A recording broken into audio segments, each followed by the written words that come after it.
8년 전 사건이 소환된 이유가 분명히 있을 겁니다. 보시는 그대로 2015년 서울 한남대교에서 값비싼 슈퍼카 한 대가 갑자기 끼어든 트럭을 피하려다 보신 것처럼 가드레일을 들이받는 사고가 있었습니다. 허준 변호사님. 당시에는 수리비만 4억이었는데 트럭 운전자 차라서 좋은 친구로 지내기도 했다. 뭐 이런 정도의 미담 수준인 거 알았는데 좀 반전이 있다면서요? 네, 알고 봤더니 그때 당시 보도 내용으로는 제보자는 분명 남성인데 운전자가 여성이었다는 기사가 있고 그래서 이게 운전자 바꿔치기 사건이 아니냐 이런 의혹이 일었어요. 예. 그러자 제보자가 뭐라고 얘기를 했냐면 자신의 운전면허에 문제가 있어서 운전은 자신이 했지만 동승자였던 여성이 사고 처리를 했다라고 얘기를 했거든요. 어떤 면허가 있었는지 정확하게 확인은 되지 않지만 짐작컨대 무면허 운전이었을 가능성이 있어 보이는데요.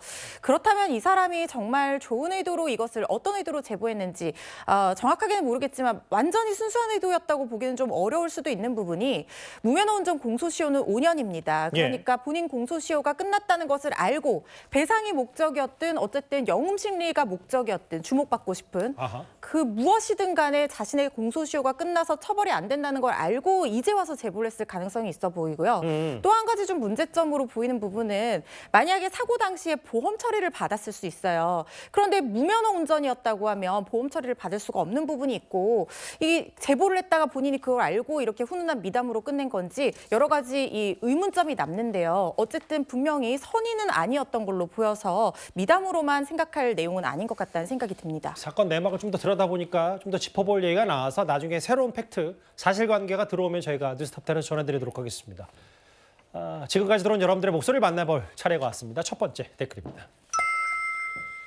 크리스마스 선물로 한동훈 비대위원장이 찾아올까요? 아마 그럴 것 같아요. 누군가에게 선물이게 되겠지만 한 장관 이번 주 안에 비대위원장 지명 될 듯 한다는 보도가 많이 나왔습니다. 나훈아 씨가 했는데 국회에서 사용하라고 부른 게 아닌데 예. 정청래 의원 뭐 마음대로 사용했다는 비판인가요? 예. 울산 발전에 전념할 게 아니라 본인 발전에 전념하다. 김기현 전 대표 울산 출마에 대해서 비판 목소리신 것 같아요.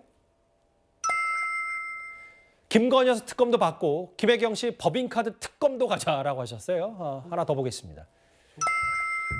민생이 집 나갔는데도 찾지 않는 정치권. 민생에 집중해라 여야 공이 쓴소리 하셨습니다. 댓글 5개 모두 감사드립니다.